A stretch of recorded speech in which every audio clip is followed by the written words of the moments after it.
That's another issue. No tribals at all there. Now what is this? Some notified villages in the scheduled areas have no tribals there. They have been notified as agency area tribals. So they have to be de-notified. Sir, I will bring one example to your kind notice, sir. One Gram Panchayat reserved for the scheduled tribe Sarpanch, but the scheduled tribe vote is not there, sir. That's what. See, जब notification हुआ होगा तब tribals होंगे, बाद में tribals नहीं रहे, वो चेंज हो गया। आप तो भी अभी वो सेंसस में एक आदमी भी एसटी का नहीं है। ओके फाइन, तो उसका सोल्यूशन ये है कि इसको डीनोटिफाई कर दिया जाए और जहाँ पर ट्राइबल्स हैं उसको नोटिफाई कराया जाए एज अ विलेज। तो ये जो नोटिफिकेशन होता है ये स्टेट गवर्नमेंट की कंसल्टेशन के साथ ही होता है। तो state government takes it up, it can be done. See over जैसे जैसे धीरे धीरे टाइम के साथ पॉपुलेशन का नेचर बदलता रहता है ना, लोग शहर में आ जाते हैं, गांव में कम हो जाते हैं, गांव के लोग शहर में चले गए, शहर के लोग एक साइड पर ज़्यादा चले गए, उधर से इधर निकल गए, इंडस्ट्री हो गई, नया शहर बन गया, ये सब चलता रहता है धीरे धीरे। तो ट्राइबल पॉपुलेशन कम हो गई है, नो प्रॉब्लम, उसको डिनोटिफाई कर दें। और ऐसे भी एरियाज होंगे जहाँ ट्राइबल पॉपुलेशन है लेकिन नोटिफाइड विलेज नहीं है। గిరిజన ప్రాంతాల్లో ఏమవుతుంది సార్, గిరిజనేతరులు బలంగా ఉన్న చోట గిరిజనులు గ్రామ సభకు అటెండ్ కాకుండా కూడా ఇంప్లిమెంట్ చేసే ఇన్ఫ్లుయెన్స్ చేసే అవకాశం ఉంది సార్. ఈ గ్రామ సభలకు వచ్చేటప్పుడు ఎందుకంటే ప్రాపర్ సెక్యూరిటీ ఉండాలి సార్. ఎవరైతే తాగి గ్రామ సభలకు వస్తుంటారో ఆ తాగి గ్రామ సభలకు వచ్చిన వాళ్ళని నిరోధించగలిగితే గ్రామ సభలోనే సక్సెస్ గా అమలు అవుతుంది sir. Success of the Gram Sabha, if you have to ensure security that no drunkard comes and disturbs you. ఎందుకంటే sarpanch is elected through democratic manner, whereas his opposition candidate who was defeated, he will try to destroy the Gram Sabha, sir. So try to हम बिल्कुल नहीं चाहेंगे police tribal area में आए। एक बार police tribal area में छोटे छोटे काम के लिए आना शुरू कर दी तो एक्सप्लॉयटेशन बढ़ेगी। ये चीजें तो कम्युनिटी को ही संभालनी पड़ेगी। So better to implement the breath analyzer there. అక్కడ రాయల్టీ ఉంటుంది, అక్కడ రోజుకు 2-3 ల్యాడ్లు పోతాడు, మన బయ్యారు అనుకుంటా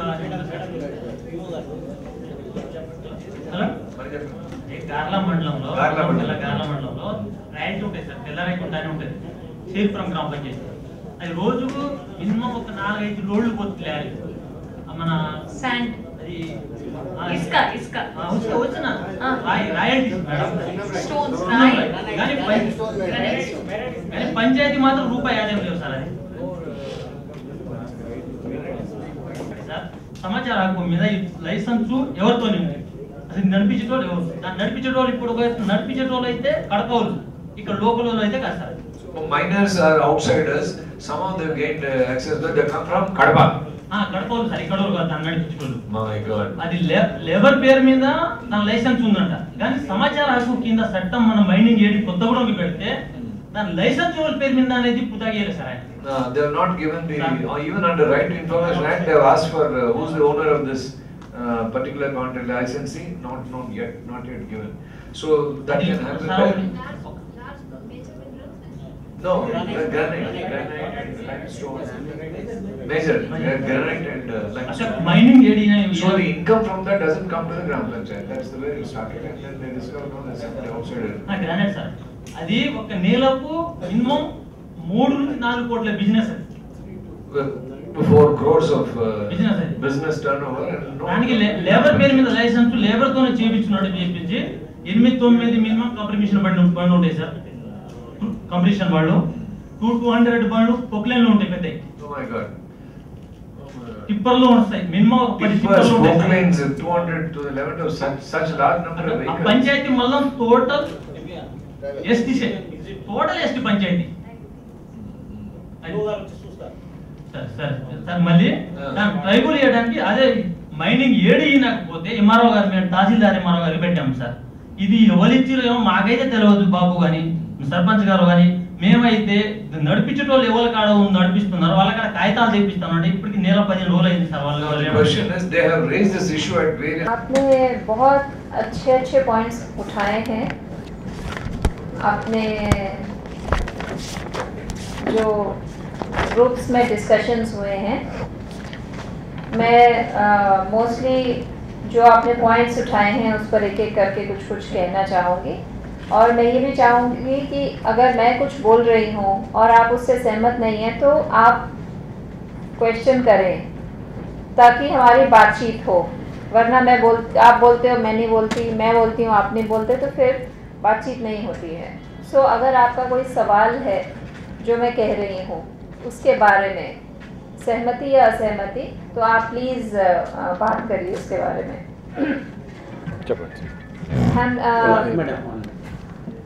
మీ అన్ని గ్రూపులు కూడా చాలా మంచి మంచి పాయింట్లు తర్వాత ఇష్యూస్ లేవనెత్తారు। ఆ విషయాల మీద నేను ప్రతి అంశం మీద నేను एक पॉइंट कॉमन सबका हुआ है कि ग्राम सभा विलेज में नहीं, हैबिटेशन या हैमलेट वाइज होनी चाहिए।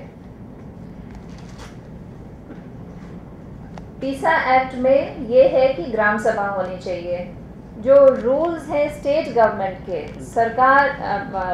स्टेट गवर्नमेंट के जो रूल्स हैं उसमें ये है कि किस लेवल पर ग्राम सभा होगी और हैबिटेशन पर विलेज का मतलब क्या है ग्राम सभा जो होगी। सो गवर्नमेंट ऑफ इंडिया ने जो पीसा के मॉडल रूल्स बनाकर सभी स्टेट्स को दिए और बोले कि अब अपने अपने स्टेट के रूल्स बनाओ।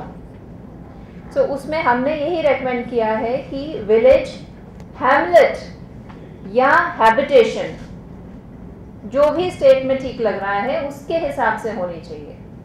सो हैमलेट पर भी ग्राम सभा होनी चाहिए, ये भारत सरकार का मानना है और हमने कहा भी है स्टेट गवर्नमेंट को।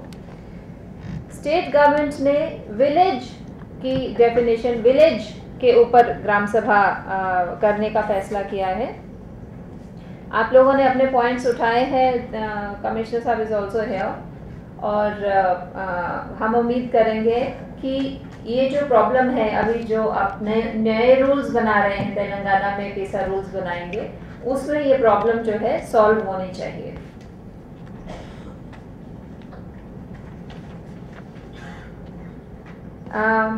फिर ये कहा है कि ग्राम सभा के रेजोल्यूशंस को सीरियसली नहीं लिया जाता।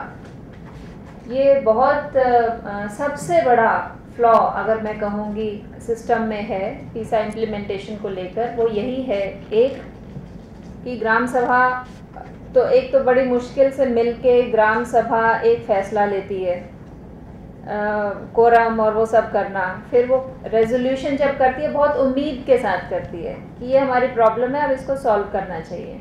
जब सरकारी लोग के पास लेकर जाते हैं, सरकारी लोग एक पुराने ज़माने से एक सिस्टम चला आ रहा है, उस पर रिस्पॉन्ड नहीं करते, तो उसमें सबसे ज़्यादा डिसकंटेंट गांव के लोगों को आता है। तो सबसे बड़ा प्रॉब्लम अगर पीसा का यही है कि जब लोग डिमांड करें तो उसको सरकार ने रिस्पॉन्ड करना है। ज़रूरी नहीं है कि हर चीज़ के लिए रिसोर्सेज हों गवर्नमेंट के पास, लेकिन ठीक से उसे रिस्पॉन्ड तो करें।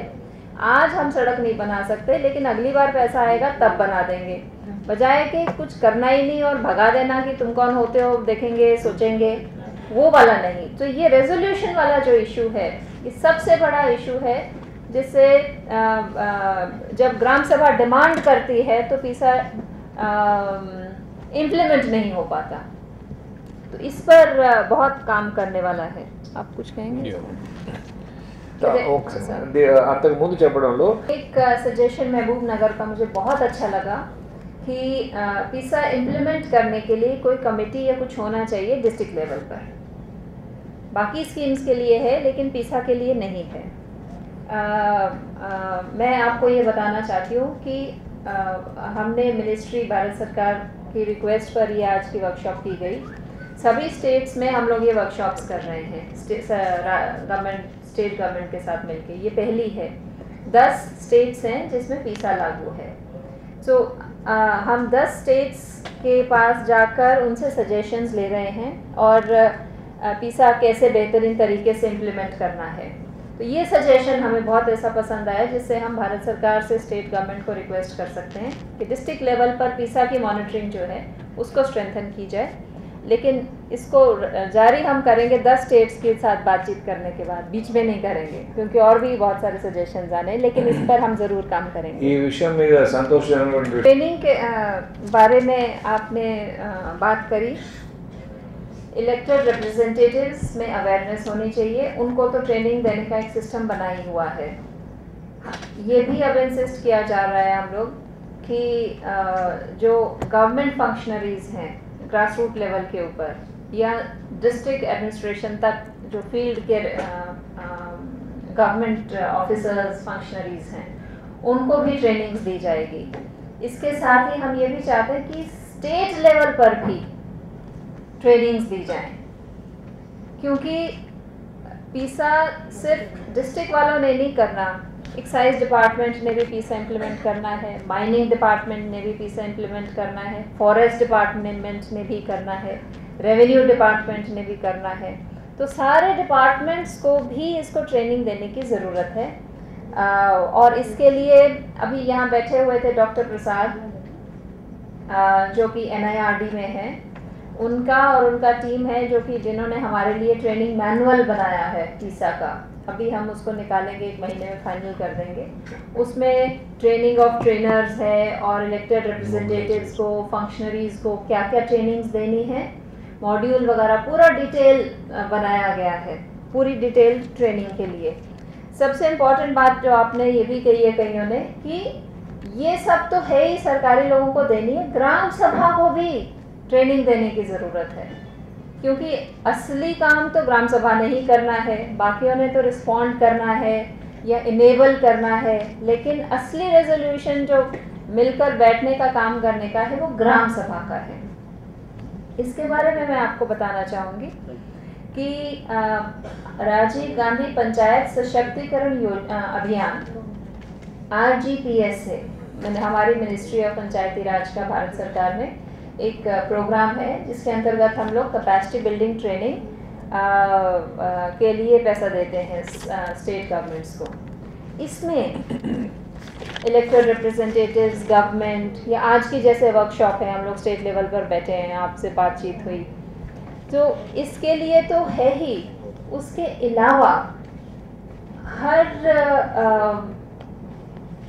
डिस्ट्रिक्ट लेवल पर एक पीसा का कोऑर्डिनेटर एंगेज किया जाएगा। हर मंडल, ब्लॉक लेवल पर एक कोऑर्डिनेटर होगा और हर ग्राम पंचायत में एक पीसा का मोबिलाइजर होगा, जिसका यही काम होगा ग्राम सभा को मोबिलाइज करना और ये जो डिफरेंट सब्जेक्ट मैटर्स हैं पीसा से रिलेटेड, उसके ऊपर अवेयरनेस देना। तो एक तो ये 3 लोग हो गए। अभी तेलंगाना गवर्नमेंट ने अभी ऑर्डर इशू किया है कि इसकी कमेटीज़ बनाई हैं, जिसमें कलेक्टर्स उसके चेयरपर्सन्स हैं, और ये 3 और लोग हैं, 4 लोगों की कमेटी है जो कि अगले 2 महीने में एप्लीकेशंस इनवाइट करेगी और मोबिलाइजर्स को, कोऑर्डिनेटर्स को सिलेक्ट करने का काम करना है चारों डिस्ट्रिक्ट्स में। इसके साथ ही RGPSA में NGOs भी अलाउड हैं। अगर NGOs प्रशासन के साथ मिलकर ग्राम सभा के साथ काम करें, ग्राम सभा पीसा रिलेटेड ओरिएंटेशन दें, उसके लिए NGOs का रोल भी अलाउड है इसमें। उसके लिए भी गवर्नमेंट ऑफ इंडिया पैसे देगी पर विलेज के हिसाब से। और उसके ओवर एंड अबव ग्राम सभा ओरिएंटेशन के लिए भी पर ग्राम सभा पर ग्राम पंचायत 10,000 रुपीज़ 1 साल में दिया जाएगा। सो ये तो अभी तेलंगाना के पास जब ये पैसा आएगा तो ये आप ही लोगों का है। अब किस तरह से ओरिएंटेशन करनी है ग्राम सभा की, और NGOs हैं तो वो करेंगे, या मतलब ये तो आप लोगों के पास आ रहा है। ग्राम सभा की ओरिएंटेशन कैसे करनी है, इसके बारे में आप लोग प्लान बनाइए और सोचिए। वारंगल ने कहा कि रेवेन्यू लैंड और फॉरेस्ट लैंड में डिस्टिंक्शन होनी चाहिए, और बाद में किसी ने ये भी कहा कि वो सारा रिकॉर्ड कंप्यूटराइज होना चाहिए और ग्राम सभा के पास ग्राम पंचायत लेवल पर अवेलेबल होना चाहिए ताकि सबको पता हो कौन सी लैंड किसकी है। ये बहुत अच्छा सजेशन है और कंप्यूटराइजेशन पर स्टेट ने काफ़ी काम भी किया हुआ है। इसको थोड़ा सा आगे ले जाने की ज़रूरत है। स्टेट गवर्नमेंट के द्वारा ये अच्छे से किया जा सकता है। What is saying is, this digitization initiative that is being suggested is very good, and now that you accepted and are going to do it, AG state also is doing it. It is good because, number one, tribal under certain situations sells it off. Under 107 is not supposed to do it, but he will informally sell it off to somebody. That fellow will be doing everything, but this gentleman's name will continue to be there because under 107 he cannot do the registration part of it. What the outsiders who's bought this will do is encourage them, fund them, finance them to cut other forest pieces of land and then lay claim to it. This kind of a thing goes on, destroying the forest on a regular basis. So all this can be avoided, and in number of villages he says this practice is on. Too many Benami kind of things are going on. They will bribe them, make them drunk and agitate also. And if police cases are made, they'll file a case saying tribals are being harassed. So the outsiders, this kind of a manipulative thing, all this will be put a stop to, and he thinks this should be done as early as possible. Sir, Subsequently, they made an issue of it. It was publicized, it was returned back to it. Action was taken, punishment, etc. So he says such things, if they happen regularly, it can be.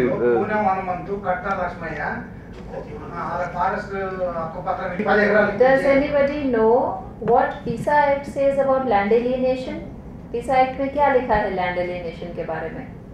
किसी के पास act है तो पढ़ के बताएंगे? Act में क्या है बताइए? चट्टम, PISA चट्टम, इला को एक्शन लेना है उसमें. I want somebody to read out that provision. Clear हो जाएगा कि PISA में ऑलरेडी पावर दे रखी है ग्राम सभा को इसमें एक्ट करने के लिए. Section 4M3, the power to prevent alienation of land in the scheduled areas and to take appropriate action to restore any unlawful action alienated land of a scheduled tribe, the power to manage village markets by water named and called. The power is with Gram Sabha. So, case study. 3 days back, he says an issue has happened where the Gram Sabha, some outside contractors asked for sand mining. They refused to give, saying our Gram Sabha, Gram Panchayat is not accepting. Subsequently, they approached the higher authorities. The revenue authorities issued orders saying that they shall go and mine sand there. And with that orders, they came down to the Gram Sabha, Gram Panchayat. They refused to accept that, saying as per PISA, we have got this power and authority. Subsequently, those fellows went and filed a case with the police. Police lands in the Gram Panchayat and says, how dare you not do this, because this is order of the, this is the case which happened 3 days back and in progress, I guess. Kalapalli. Which age land? Acha. Sir will react. Contractor government work అన్నారా private work అని చెప్పారు government works కి ఇచ్చారు government work అయితే if it is a government work allocation will be done by the RDO because agency magistrate can give that. He has important, even it is there in our act also, agency magistrate can give that, so that agency magistrate can give for government works, not for private works. What you are referring, I don't know whether but then agency district officer can enforce that. See, it can be enforced, but there should be no clash. Yes. Clash नहीं होना चाहिए ना. अगर वो government का ही काम कर रहा है तो मिलजुल के करे. Why this distrust? Yeah, it's police case now. So police case क्यों बने? अगर गवर्नमेंट का है, ग्राम सभा के लिए भी गवर्नमेंट काम करती है, बाकी गवर्नमेंट करती है, तो ये क्लैश नहीं होना चाहिए. Police If there is a distrust, then we need to look into it. Police threaten them as Naxalites and put them in jail. Narlapur దగ్గర తాడ్వాయి మండలంలో సార్ గవర్నమెంట్ వర్క్స్ నడుస్తున్నాయి సార్ ఆటో कौन गया? कॉन्ट्रैक्टर गया. Contractor should go to the administration, civil administration, not to the police. ये तो exploitation हो गई ना. फिर police means gun and power. नहीं, police MRO sent them to the police ना. मिल के प्रॉब्लम सॉल्व होनी चाहिए. Now they will be booked under the next. आया है कि ITD ऑफिसर्स की ट्रेनिंग साथ साथ होनी चाहिए, because they keep getting transferred और नॉन ट्राइबल एरिया से ट्राइबल एरिया में आते हैं, which is a very good point. और हम भी ये चाहेंगे कि ट्रेनिंग का कोई सिस्टम होना चाहिए, और एक पीसा कोऑर्डिनेटर तो होगा ही। वैसे भी स्टेट गवर्नमेंट में भी पीसा का नोडल ट्राइबल डिपार्टमेंट के पास ही है। पीसा implementation is with tribal department, gram panchayats and PRIs and capacity building is with पंचायती राज। तो दोनों का कोऑर्डिनेशन यहाँ पर भी है, और वहाँ पर विल से कि कोई सिस्टम परमानेंट ऐसा बन जाए कि ट्राइबल ITDA ऑफिसर्स जो होते हैं they should be also knowledgeable. Will also try, अगर let's see, will think about it. और जो मेरा माइंड में है, अच्छा, और स्टेट एक्ट की और बाकी एक्ट्स की, लॉज की कंप्लायंस पीसा के हिसाब से होनी चाहिए। ये बहुत ही इम्पोर्टेंट पॉइंट है, और इसके ऊपर बहुत सालों से हम लोग भी काम कर रहे हैं, और बार बार रिक्वेस्ट करके, मॉनिटरिंग करके, स्टेट गवर्नमेंट्स के साथ टेकअप करके बहुत सारे लॉज, बहुत सारी स्टेट, जैसे मैंने बताया 10 स्टेट्स हैं जहाँ पर पीसा एप्लीकेबल है। बहुत सारे स्टेट्स ने अपने लॉज को चेंज कर लिया है और पीसा के हिसाब से बना दिया, ताकि कोई क्लैश नहीं है। For some reason Andhra Pradesh, जो कि पहले अभी तक था, अभी तक कोई आंध्र प्रदेश ने कोई ऐसा लॉ अपना नहीं चेंज किया उसको पीसा के हिसाब से बनाने के लिए। तो जो बाकी के लॉज हैं, पंचायती राज एक्ट तो मोस्टली पीसा के हिसाब से है। छोटे छोटे पॉइंट्स पर क्लैशेस हैं कि मंडल पर नहीं होना चाहिए, ग्राम सभा पर होना चाहिए, प्रोविज़न है, बट छोटे छोटे जो इम्प्रूवमेंट्स करने वाले हैं वो अभी कर ही रहे हैं ये लोग, नया एक्ट जब बनाएंगे तो। लेकिन बाकी के सब्जेक्ट लॉज में, एक्साइज या फॉरेस्ट प्रोड्यूस या लैंड एक्विजिशन, इनमें चेंजेस अभी नहीं हुए हैं। ये अभी यहाँ पर स्टेट गवर्नमेंट में काम करने वाला है। Madam, there is one this thing. Okay, and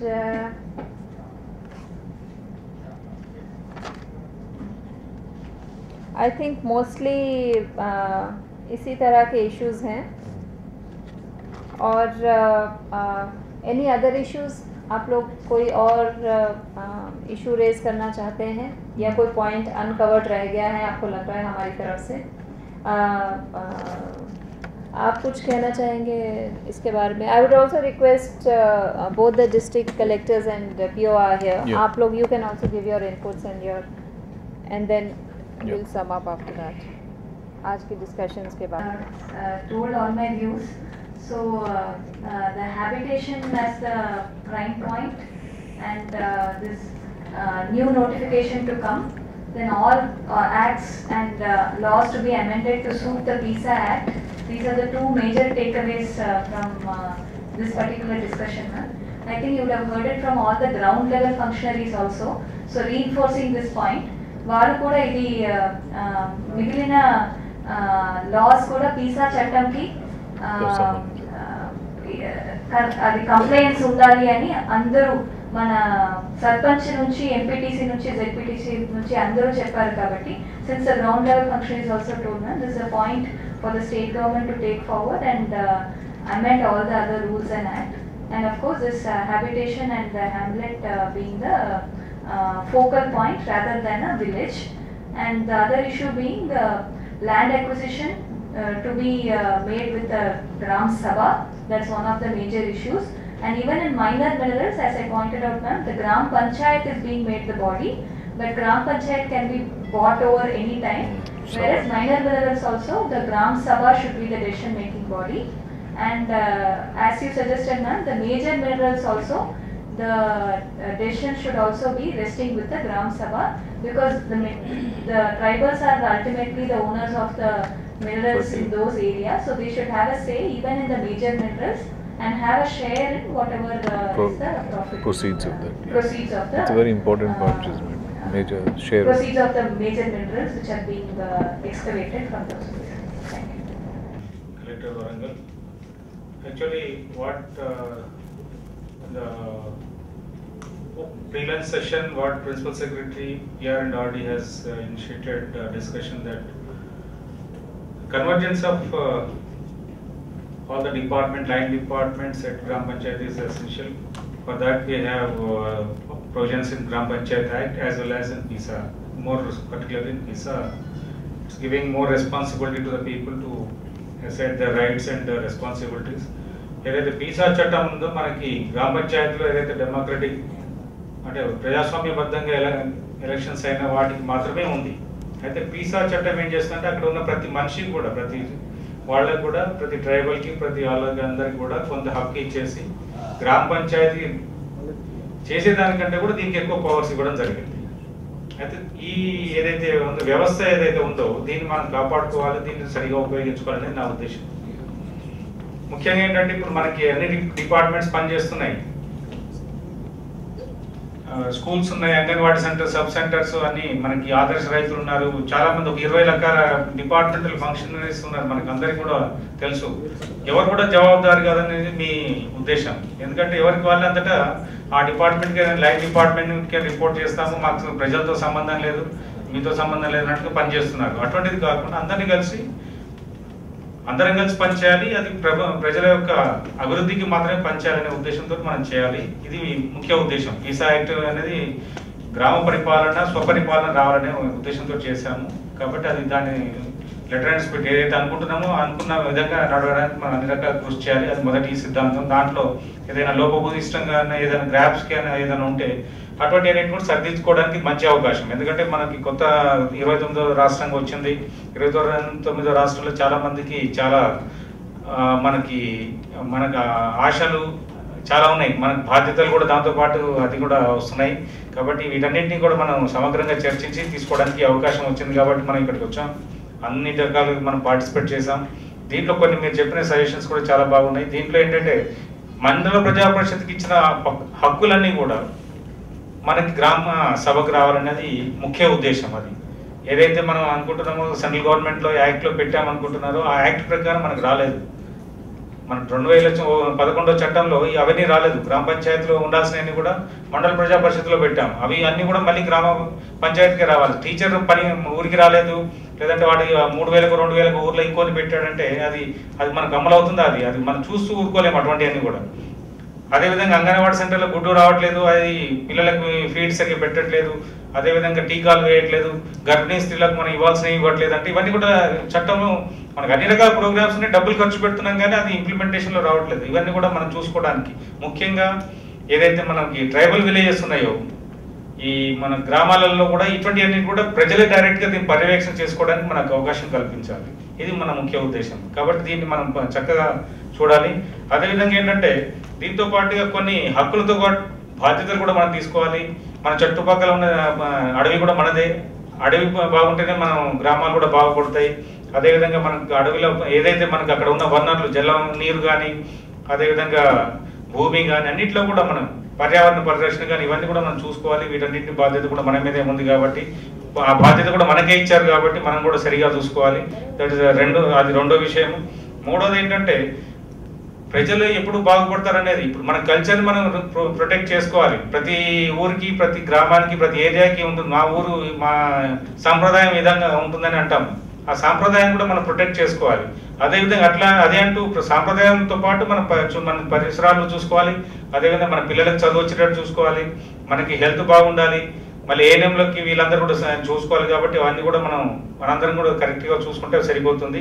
ఇవి 3 విషయాలు నేను చెప్పాలనుకుంటున్నాను. దీనికి కావాల్సింది ఏంటంటే ముఖ్యంగా కన్వర్జెన్స్ కావాలి.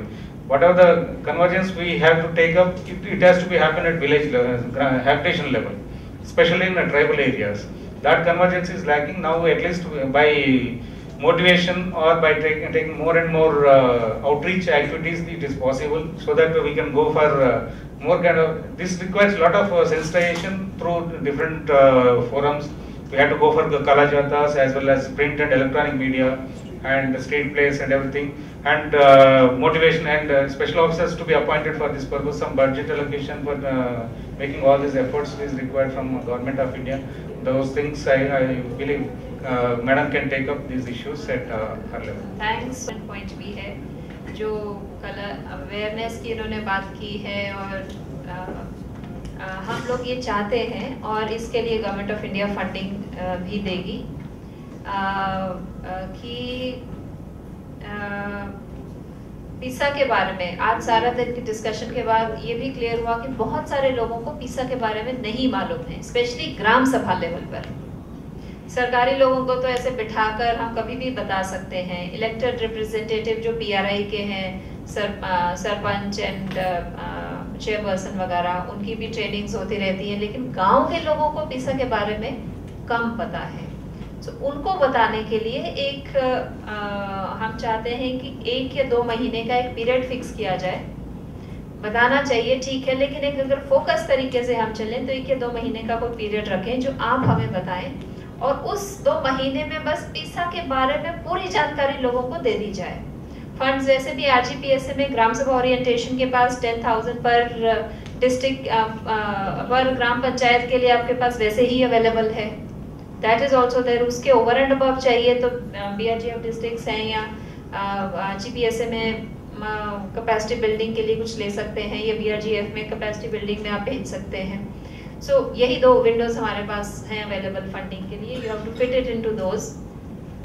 तो ग्राम सभा की में ये बातें पहुंचाने के लिए 2 महीने का प्रोग्राम बनाइए, और सब लोग मिलकर विलेजेस बांटकर गांव में जाकर बताने का ये काम करना होगा। उसके लिए आप कुछ छोटी मोटी फिल्म्स बनाना चाहें, कागज देना चाहें, अनाउंसमेंट्स करना चाहें, कला जत्थास हैं, या किसी भी तरीके से आप उनको बताना चाहें, तो वो सारा काम किया जाए। So I would like you to suggest कि ऐसे कौन से महीने हैं इस एरिया में जिसमें आप नवंबर, दिसंबर, जनवरी, फरवरी, कौन से महीने हैं जिनमें आप ये काम कर सकते हैं, so that फोकस तरीके से उसमें काम किया जाए, and let's make a program and move ahead with it।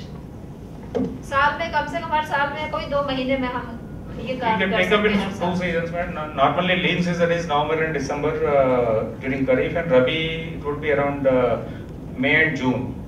These are the 2 lean seasons where we can focus on these things. November and December. Yeah, November and December we can take up, yes. Just एक tentative सा budget बना लीजिए, और ये जो दोनों मैंने schemes बताई हैं आपको अवेलेबल हैं, इनमें से किस तरह से फंडिंग आप ले सकते हैं। So let's do it in these 2 months. Madam చివరగా ముఖ్యంగా ఉదయం నుంచి కూడా ఎన్నో విషయాలు మనం మాట్లాడుకోవడం జరిగింది. దీంట్లో గ్రామ సభ is a basic unit of participatory democracy scheduled ఏరియాలో. గ్రామ సభనే గనక మనం బలోపేతం చేయగలిగితే, గ్రామ ప్రజలందరూ కలిసి పనిచేయగలిగితే, గ్రామ ప్రజలందరూ కలిసి చైతన్యం తేగలిగితే తప్పనిసరిగా మార్పు అనేది మరి షెడ్యూల్డ్ ప్రాంతాల్లో రావడానికి అవకాశం ఉంది.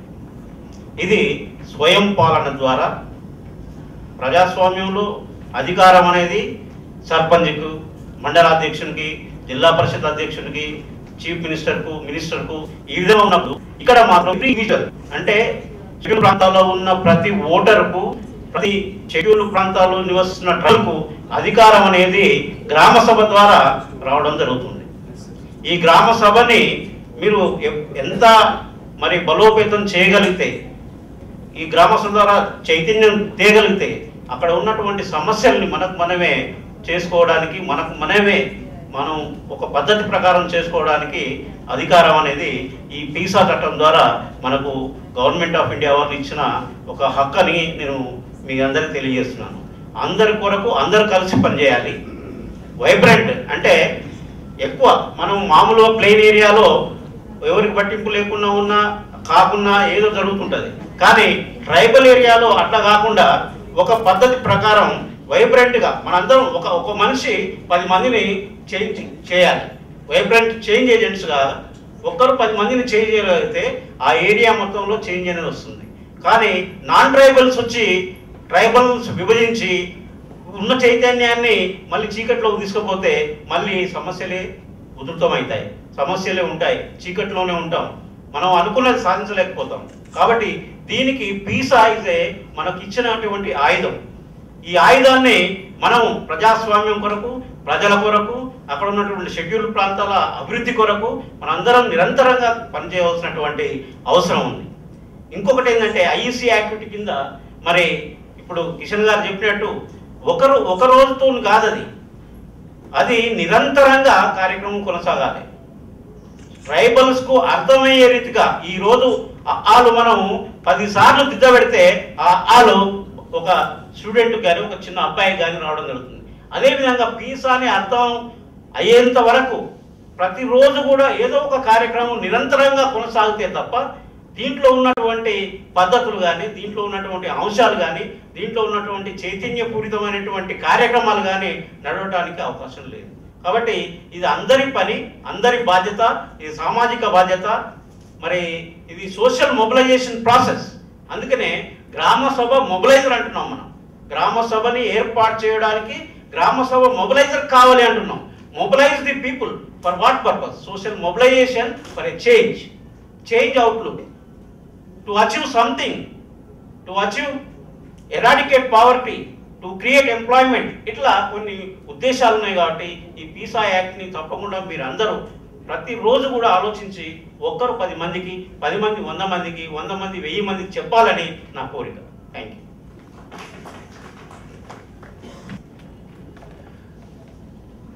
మిత్రులారా, గత 48 గంటలు, లాస్ట్ 48 hours నోటిఫికేషన్ మా చేతికి అందిన తర్వాత మిమ్మల్ని అందరినీ కాంటాక్ట్ చేయడం అనేది అటువైపు శ్రీ చొల్లెటి బాబు గారు, మా రామారావు గారు from commissioner Panchayat Raj, deputy commissioner Panchayat Raj, ఆ పార్ట్ నుంచి మా వైపు నుంచి చేసినటువంటి అదర్ సపోర్ట్ మెటీరియల్ ఏదైతే ఉన్నదో, and also 48 hours madam Nirja గారు, joint secretary government of India, with all her commitment, within 48 hours she managed to come and reach us for this thing. Man, we really put you under severe pressure. When I called, I could see the tension. But they said similarly, my district collectors, they went through such a lot of hassle to wind up their things and come and be here. My elected representatives and ఎవరైతే వచ్చారో అందరూ మీకు కూడా 45 గంటలు notice ఇచ్చి రమ్మని చెప్పడం అనేది జరిగింది. కానీ చాలా సంతోషం అనిపించింది. అందరం ఇక్కడ జమ అయినాము ఇంత షార్ట్ నోటీస్లో అంటే ప్రిన్సిపల్ సెక్రటరీ గారి దగ్గర నుంచి డౌన్ టు అపార్ట్ దాకా మీ అందరూ సమిష్టిగా చూసుకున్నట్టు అయితే ఈ రెస్పాన్స్ అనేది చాలా రెస్పాన్సిబిలిటీతో, అంటే బాధ్యతతో కూడుకున్నటువంటి రియాక్షన్ అని నేను అనుకుంటున్నాను. పెసా మీద, పెసా ప్రాంతం అభివృద్ధి మీద మనకి ఏదైతే శ్రద్ధ ఉందో అది సూచిస్తుంది అనుకుంటున్నాను. ప్రిన్సిపల్ సెక్రటరీ గారు పొద్దున్న చెప్పినటువంటి లంచ్కి వెళ్ళే ముందు ఏదైతే మాట్లాడారో అది, ఆ సెంటిమెంట్ అనేది తను ఎంత గట్టిగా మాట్లాడారో, ప్రో గ్రామ సభ, గ్రామ సభ గురించి, ప్రజలని సచేతనం చేయడం గురించి, ప్రజల యొక్క బాధ్యతలు, పవర్ అనేది ఇవ్వడం అనేది డైరెక్ట్ డీసెంట్రలైజ్డ్ పార్టిసిపేటివ్ డెమోక్రసీ. నేను మా మిత్రులతో అంటూ ఉంటాను, ఈ బండ పదాలు తరచూ వాడవలసిన అవసరం ఉంటుంది అని. ఎలక్టెడ్ రిప్రజెంటేటివ్స్ ఇటు అసెంబ్లీలో, పార్లమెంట్లో ఉన్నవాళ్ళు, మనకు దూరంగా ఉన్నవాళ్ళు ఒకసారి ఎన్నుకుంటే వాళ్ళు వెళ్ళిపోతారు. కానీ నిర్ణాయక అధికారం నిత్యం యాజ్ ఎ సిటిజన్ మనం ఏదైతే ఉన్నామో, నిర్ణాయక అధికారం పొద్దున సాయంకాలం ఎప్పుడు పడితే అప్పుడు గ్రామ సభలు పెట్టుకుని ఏదొచ్చినా మనందరం కలిసికట్టుగా కూర్చుని మన సొంత పాలన మనమే చేయడం, మన గ్రామాన్ని మన ప్రణాళికలు చేసుకోవడం, మన గ్రామంలో మనమే పాలించుకోవడం అనేది అవకాశం కేవలం ప్రాంతీయ పంచాయతీ రాజ్లో గవర్నమెంట్స్ ఏవైతే ఉన్నా వాటికి మాత్రమే ఉన్నటువంటిది. నా దృష్టిలో పెసా తొలిసారిగా for the first time in the country direct డెమోక్రసీకి, సిటిజన్కి total powers in the real sense of the word democracy, by the people, of the will, for the people అన్న ఏన్షియన్ అబ్రహాం లింకన్ దగ్గర నుంచి earlier ప్లాటోస్ notion of ఏదైతే చెప్పారో, market స్క్వేర్లో కూర్చొని citizens అంతా వారి వారి అభిప్రాయాలు నెరవేర్చుకొని వారి గ్రామ పరిపాలన వాళ్ళే చేసుకోవడం, రోమన్ సిటీ స్టేట్ అనేది, దానికి 60 ఏళ్ల తర్వాత 40 ఏళ్ల తర్వాత పునాది వేసుకున్నది ఈ పెసా అని అనుకుంటాను. Not even Panchayat Raj act. నా దృష్టిలో సెంట్రల్ యాక్ట్ అమెండ్మెంట్ ఏదైతే చేసామో 74 కంటే కూడా పెసా గురించిన ఏదైతే ప్రొవిజన్స్ పెట్టామో అది అంత పవర్ఫుల్ నేను భావిస్తున్నాను. ఇదివరకు కూడా 2-3 మీటింగ్స్ నేను ఢిల్లీలో చెప్పినప్పుడు, అప్పుడు మన minister for tribal welfare and Panchayat Raj ఉన్నప్పుడు పూనాలో ఇదే మాట చెప్పాం. పెసాలో ఉన్నటువంటి ప్రొవిజన్స్ ఏవైతే ఉన్నాయో, ఇందాక మేడం తోటి కూడా నేను అదే వివరించుకున్నాను. పెసాలో ఏదైతే సిటిజన్ సెంట్రిక్, గ్రామ సభ సెంట్రిక్ అధికారం, సంపూర్ణ అధికారం ప్రజల చేతికి ఏదైతే అందించడం పెసా ద్వారా జరిగిందో అది should be now universalise to all of India. అప్పుడు కానీ సంపూర్ణ డీపెస్ట్ లెవెల్స్ ఆఫ్ డెమోక్రసీకి అందజేయాలం అనే భావన మన ప్రస్తుతం అవుతుంది దీంట్లో. దానికి ఇంత శ్రద్ధ చూపించారు. బంగారు ఆపర్చునిటీ, మళ్ళీ ఒకసారి చెప్తున్నాను, ఆ శ్రద్ధ చీఫ్ మినిస్టర్ దగ్గర నుంచి ఏదైతే వైబ్రేషన్ వచ్చిందో మనందరిలో అది కనబడుతోంది. షార్ట్ టైంలో చేరి మనం దీన్ని చర్చిస్తున్నాం. మన డిస్ట్రిక్ట్ కలెక్టర్స్ ఏవైతే ఇందాక స్పందించారో నాకు అనిపించింది 2 years after retirement from Osmania institute service ఒకప్పుడు ఐజాబ్ సస్టైనింగ్ ఇన్స్టిట్యూషన్లో లెక్చర్స్ ఇచ్చిన వాడిని సోషాలజీలో. ఈనాడు చూస్తున్నటువంటి ఆఫీసర్స్ ఏదైతే యంగ్స్టర్స్ ఏదైతే కనబడుతున్నారో, madam I'm making this special reference to really inspired when you set those issues on the ground. అంత నిశితంగా దానిని ఆలోచించి చేసుకునేది చేస్తున్నారు. I think good days for Telangana. మన చీఫ్ మినిస్టర్, మన కేటీఆర్, మన ప్రిన్సిపల్ సెక్రటరీ, ఇక్కడ ఉన్నటువంటి ఆఫీసర్స్ ఏదైతే జోష్ చూపించారో very good days for Telangana.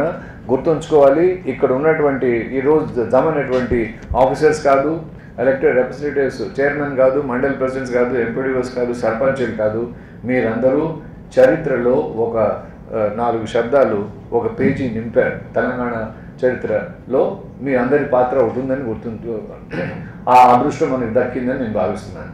ఎందుకంటే యాక్ట్లో ఏదైతే పొద్దున్న చెప్పారో అందులో భాగంగా డిస్కషన్స్ పెడతాయి. అందులో భాగంగా సెంట్రల్లో ఉన్నటువంటి కొత్త గవర్నమెంట్ మేడం చెప్పారు, అక్కడ అమెండ్మెంట్స్ అవి చేయబోతున్నారు, వేరే యాక్షన్ కంప్లైంట్ చేయబోతున్నారు. వాటన్నిటికీ ఫీడ్బ్యాక్ కూడా మీరందరూ ఇచ్చినటువంటి వైనం. సో అంచేత I congratulate all of you for having taken this trouble to be here with us.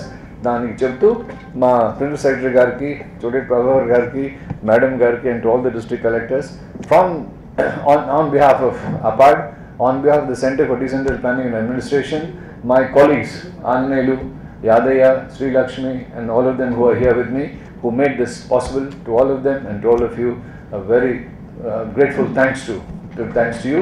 Thank you. Thank you.